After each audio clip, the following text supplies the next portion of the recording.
going into the game.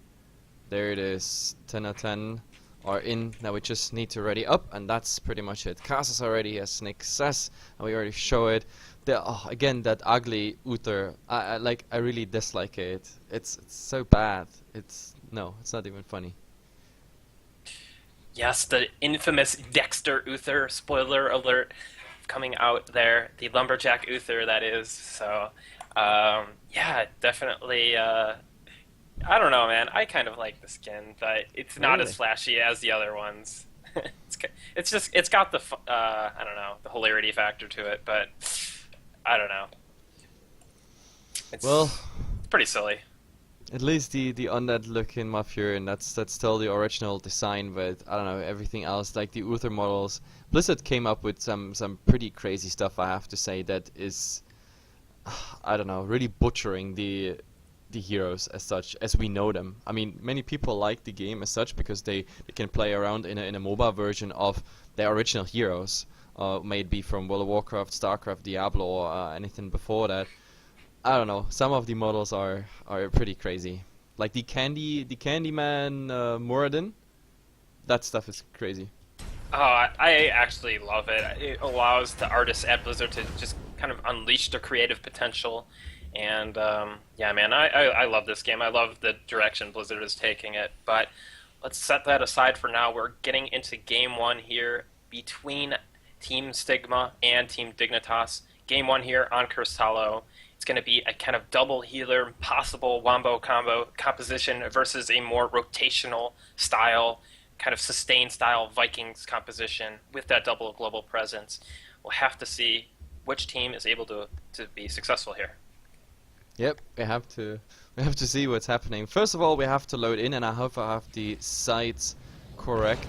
I think on the left side is Dignitas. Yes, and on the right side we have Stigma. So everything is correct this time, which is absolutely perfect. So Talents Hub, and let's introduce the players. So let's start with the Germans. Chris, I think the captain, is playing at Mafia Nurk on the SGT. We have Sylvanas by Soilers, Linked playing the ugly Uther, and Blood Dragon on the Diablo. On the other side, the Espanols, we have Morden playing the Vikings, the ETC played by Shat.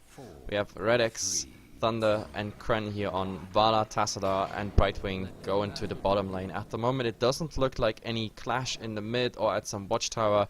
Everybody's just going to their designated lane, and then let's see what's happening. The drone coming out by the ETC, that's quite interesting.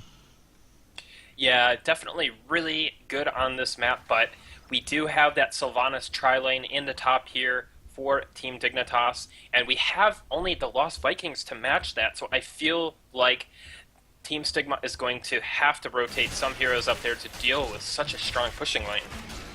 Yep, and we see some rotation here coming out by Stigma, similar to the style what we see of Gamers 2, and the timing is just perfect. He doesn't miss a single drop of XP. And now with this rotation top, well, we have to see what they actually put against this lane, because we have double push. There is a SGT doing so much damage, and of course Sylvanas preventing the towers from even shooting back, and that's really bad. Look at the tower, 50% already, and this is like below 1 minute, so that line of defense won't hold forever.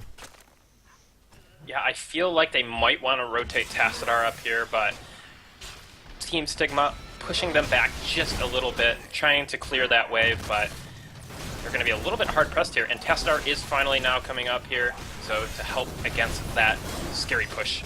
Yep, they have to stop it, otherwise the first tower is already going down. At some nice tasty XP in the race for who gets that first little advantage. Like the Uther at the moment against Vikings, it's also quite interesting one. He focuses a bit on Olaf, but well, he's the tankiest one of all, so not the best one to go for. ETC and Diablo in the mid, I don't think we're going to see any action there. Tank versus tank, that's very unlikely. But now finally that this tri-lane arrived top here, they turn around the entire thing, get some siege damage up as well, and at least for now they're repelled and not working on those tier 1 towers anymore.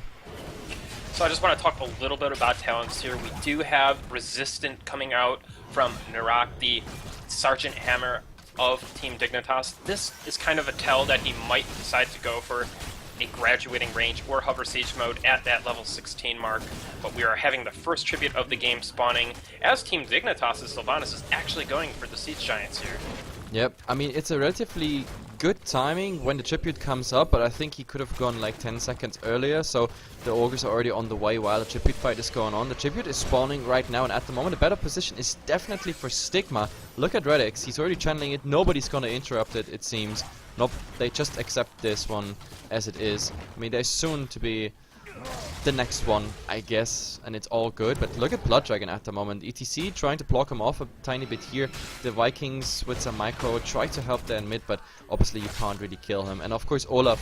Olaf is there just to get everything done with the experience soaking. Yeah, but we have an Entangling Roots down here on the Vala of Stigma, getting protective shielded there by that Brightwing, able to get away, and we still have the 3v3 in top being the focal point of all the action in this game right now. The mid matchup not too exciting, nor is the bottom, but we do have Eric kind of just moving around here. I don't know what he's up to, but yeah, once again, the siege tank sieging up against the towers here, but yep. And supporting that is the siege giants there for Team Dignitas. Yep, the Giants here at the moment doing quite a good job, and Tasada actually misclicking. He's giving the shield to the wall, which means like that top tower is probably the first one to fall. Experience is quite equal now, but of course if they get those towers, they have a tiny advantage over Stigma before that next tribute comes up. Another 6 seconds here, it spawns in a very convenient spot for Stigma actually. Tasada is still trying his best just to shield buildings and everything, but look, Shat is already in position. Do we have an interrupt now? Oh my god, he's not getting it through. Nope. That was nice reaction there by Chris, just in time, but he's trying it again, and we have to see. I mean, right now with Vikings, of course, Stigma has an advantage. They soak still 3 lanes, regardless of who is moving towards that tribute, but now Shat, well, a tiny bit locked in, power sliding around the roots, which is pretty nice, and now we have a 3-on-3 situation if you take that Viking for a full hero, obviously, and Brightwing also coming in after he replenished a bit, but look at Nurok at the moment, just zoning them out, making that big funny circle where you don't want to move in, and now you need the stitches.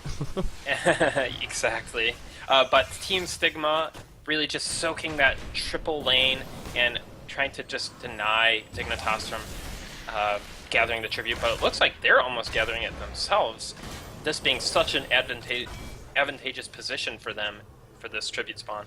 Well, it's looking pretty good. I mean, with Nurok there and everything, it should be fine. Like, nobody can actually get in range of this as long as he is in that siege mode, at least in this position. But oh, Sylvanas might be caught out, or maybe it's even Chris. Look at all the damage at Chris, and I think, yes, this is our first blood right there. Nurok already, like, the afterburn already came out speedy, but he has to be careful. It's a 3-on-2 situation at the moment without a healer, so I think this tribute, yes, we're gonna have a Stigma tribute. This is a 2-0 on the tribute counter, and that means, well, nice start for Stigma. In experience, it's everything equal, but of course the next tribute could already be a curse, and it might result then in an advantage that was not planned by Dignitas. Yeah, despite the kill there for Team Stigma and the Vikings, so Dignitas was soaking in the middle and the bottom with their Diablo and with their Uther, so the experience deficit is not as big as it could have been, but we are having some towers going down now in the top lane for Dignitas, so Stigma getting really close to that level 10 mark, but Dignitas not that far behind as they go for their Bruiser camp. Yep, and we also see why Stigma was a bit slower on, for example, the first Giant camp, simply because we have, again, like, the Pride build on the Brightwing, and therefore, yeah, now he just went to the Giants. But, look at this, Chad. Oh, he's scouting out that something is going on, and conveniently the tribute is spawning right there, but they steal the bruises. That's just a very bad timing. Then again, both teams are level 10 at the moment. Brightwing still soaking some XP here. Top, he can come and join the fight anytime they want. The drones scouting out everything. They know exactly where they are, taking care of the bruises at the moment, but well, nobody's trying to get that tribute at the moment, but this Brightwing and those Vikings here at the moment, more XP, a lot more XP actually for Stigma. Dignitas, they have to pick a fight, get the tribute, because if that keeps on going, they lose tons of XP. But let's see, yeah, Chris is channeling through, and now I don't think there's an interrupt happening, but maybe there's a fight. Shat in the middle of everything, now being stunned. There's a lot of stuff still happening, but the Brightwing, he doesn't even bother to come. He just goes for the damage because, yeah, just no damage by Dignitas. Yeah, insane amounts of global presence here from Stigma. Having that Brightwing there, able to soak experience during that skirmish, and we also had the Lost Vikings pushing in the bottom lane. So definitely a nice experience lead there for Team Stigma, and the Tribute lead as well, but Dignitas was able to secure that Tribute, getting their first of the game now. Yep, definitely. We see also the first bruisers now. After they captured one bruiser on the other side, they take their own on their half of the map, and everything's looking fine at the moment for Stigma. They keep that almost one level advantage they had, and that was worth the tribute not being taken by them. They stalled a bit time and everything was good. Now, however, the tribute is spawning top, but in the meantime, oh, they want to focus that Vikings. One of them is actually going down, but still, obviously not the best. They need to be in position soon. The ETC, what is he doing here? Is that really a go on Nurok here? It seems like it. Tribute spawning, Chris is channeling through, nobody's interrupting it in the meantime. Sure, Eric is going down, but they want Nurok, they want it badly. He didn't get hit by the power slide, now being pushed back. Oh my god, this was not how it was planned. A tribute for free, and not anything else gained on that. That was weird. Yeah, Chris the Malfurion of Team Dignitas was able to snag that tribute just in the nick of time, and now the tribute count is even. The next one will be a curse for whichever team decides to claim it, but we do have level 13 coming here very, very soon for Stigma, so if the fight should happen soon, they are at a great advantage. I have a question for you as a player, like why did Brightwing not interrupt Chris there?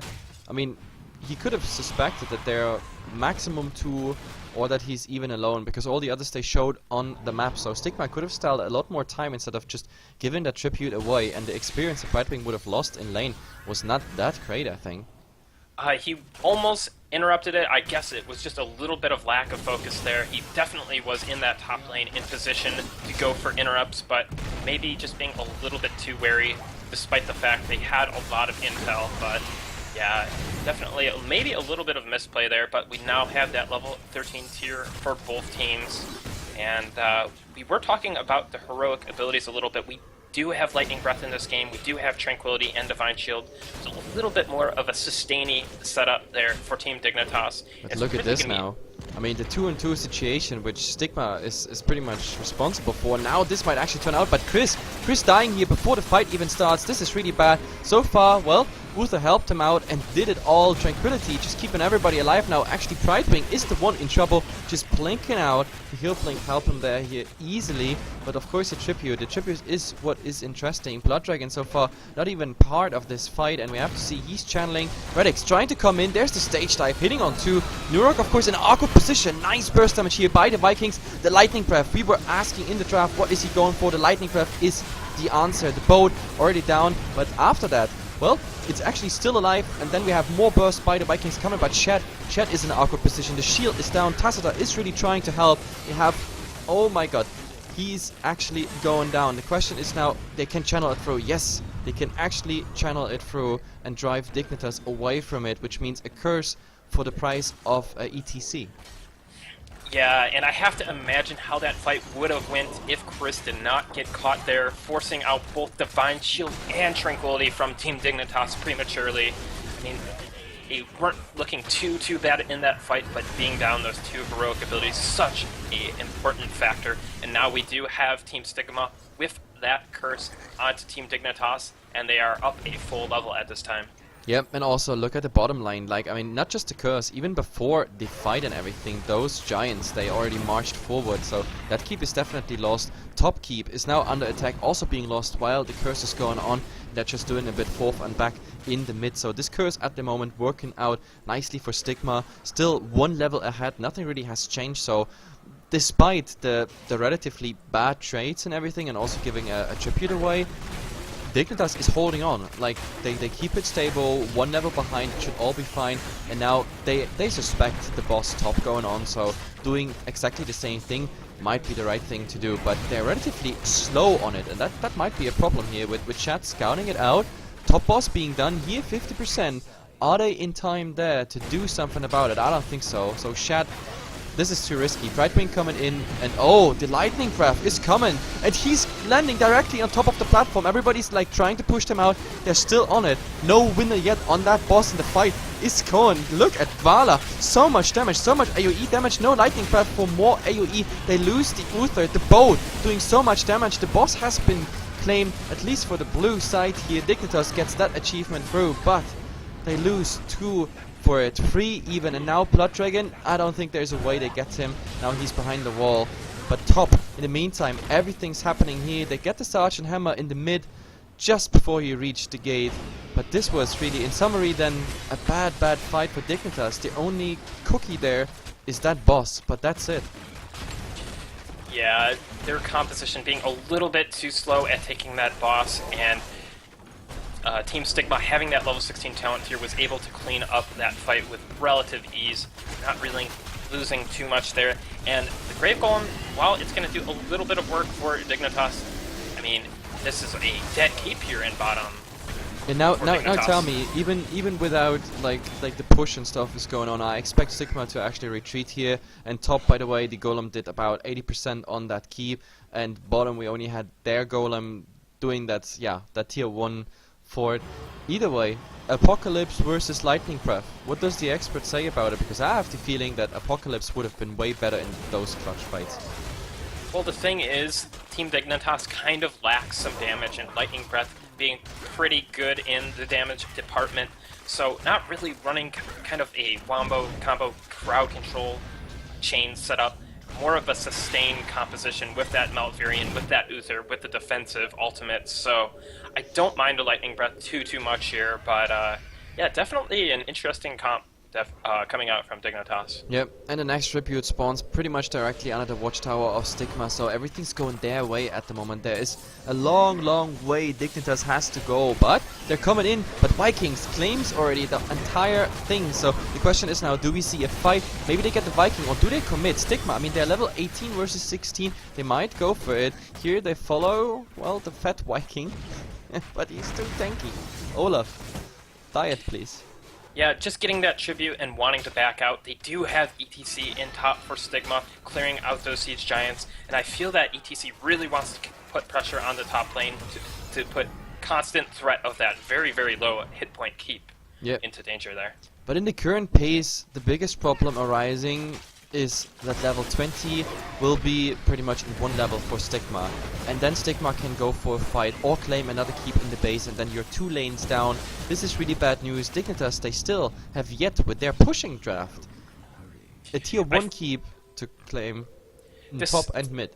This is going to be such an important moment here for Team Dignitas. This is going to be their last chance to fight and last major objective to fight over before Team Stigma gets to that level 20 mark. It's going to solidify them near win here. So Team Dignitas coming in already trying to gather the tribute here. And yes, we did have that hover siege mode come out from Narak, but looks like we're going to have a fight. No, still just kind of poking here. ETC, in the meanwhile, taking out that keep in top there. Yep, easy going for him. And I don't know if they want to go for a curse. Yes, it's gonna be a curse for a keep. But I think at the moment, this is a trade you can go for. I mean, that ETC is still going, and he could, I don't know, just stage dive back, which he is doing. But look where he's actually stage diving. He's not going back, he's not fighting, he's just going bottom. But now he mounted up, and maybe they want to just go for that fight in mid. They're almost level 20, and they can really just go for it. That curse for Dignitas, I'm not really sure if that's a curse in their favor. If they lose this fight, then all their curse time will be over, and they didn't really achieve anything. But at least they're catching up on XP right now with that keep and something more happening. Shat, what is he actually doing there at the giant camel? Oh my god, there's a fight. The Archon, everything's coming out, but look at all the damage. Strafe, so much damage at the moment. The lightning craft, now finally it's there, but the boat being cast, losing tons of HP instantly. But yeah, that's it already. That's the biggest damage source we have right now. ETC just chasing that Sylvanas, preventing her from doing even more damage. The boat still casting so much damage. This is the first one down. The second one is there to follow in form of the Uther, and oh my god, Blood Dragon running. This is really bad for Dignitas. Is this already the final move we see here? Like, they have to get back in the base, but I have no idea how they're gonna launch a defense. Yeah, I think they might be okay here still in this game. They still have 2 heroes alive there. And Testar ended up getting picked off from Stigma. This Wailing Arrow hitting its mark, and Testar not able to survive that fight. But Dignitas really taking the anti-timing for that fight, getting caught out on the map. And Shad actually in trouble here. Could go down. Only That was very optimistic very what he close. did there. Only But, 130 HP remaining on him there. Yeah, But yeah, Jesus. That was so close. That was a bit yes, very risky there. optimistic. But I mean, they could go for the safe approach, just go for that boss top now. But Dignitas is pretty much doing the same thing as the heroes respawn. They already start the boss. Nurk, of course, the SGT doing quite enough damage to get the boss down, but it will take a lot more time in comparison to what Stigma can do right now. So we come pretty much back to the same situation that we have a race for the bosses. This time it might end up just 50-50, and then the question is who can defend, or can you just ignore the boss of Dignitas and push with your own into the core so Dignitas can't move out anywhere? I feel like Team Stigma could have had a slight optimization with the shot calling here and go for the deny, as they do have that level 20, but Team Dignitas able to get that Grave Golem, a small win in such a very difficult game here. They did get caught out in the mid and kind of just faced the anti-timing there, getting caught out against a level 20 team fight, and despite the fact they picked off that Tassadar kind of early on in the fight, they were just kind of wiped up there by Team Stigma. Yep, and it's coming down to what I pretty much said, like just some seconds ago. The ETC stage stuff available. Brightwing can also come. At the moment, they're the only ones defending that boss. While top with the boss, we have 3 of them pushing, and as I said, both of them can just join the fight. Screw tributes, you don't need them. There's the stage dive, actually behind the lines. Blood Dragon instantly pushing him out, but now they're under the core. The boss still on 50% HP, so this might be enough. Blood Dragon is going down. He respawns, however, in 5 seconds, so they might still have a chance, but look at this damage on the core. It's already going out, and I don't think they can really stop it. Just blindfolded, just go for the core, nothing else. Sure, that breath does a ton of damage, but unfortunately, your core just needs more stamina. That's it. Yeah, I have to correct myself. The right call was actually to go for that Grave Golem, as Team Dignitas' top keep was no longer in the game. So a victory condition, a safe one at that, for Team Stigma there, able to take their Grave Golem and just push with level 20 for the win. Yep. I mean, Dignitas, they were 1 level behind for almost the creator part of this game, but yeah, they kept it there. But as soon as then the level 20 kicked in for Stigma, they really had a tight grip. That boss fight bottom, that was pretty much like the demise of Dignitas. Sure, they claimed their boss, but they had to pay such a high price for it. Especially when you're already 1 keep down, the ETC with the split push getting the 2nd keep, and then being 2 levels behind, and only your own boss is your hope, which got cleared out pretty fast. I mean, that boss only achieved 1 keep, the tier 1.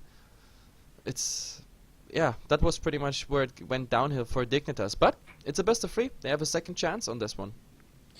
Yeah, to be honest, I'm not a huge fan of Team Dignitas' comp here. Much more a fan of Team Stigma's, especially on a map like Cursed Hollow. And I feel like they played that very, very well. But the draft definitely, I feel, coming into factor here.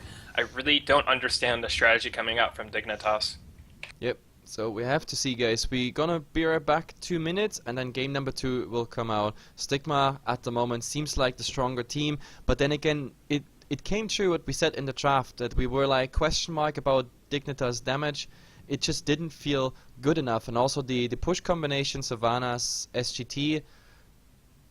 Once they reacted and Stigma put another tri-lane against the Dignitas tri-lane, it somehow stopped there and it never got really better. So it just didn't really work out, but I'm pretty sure they come up with a new draft, a different style of drafting, and we're gonna see that in game number 2. 2 minutes, guys.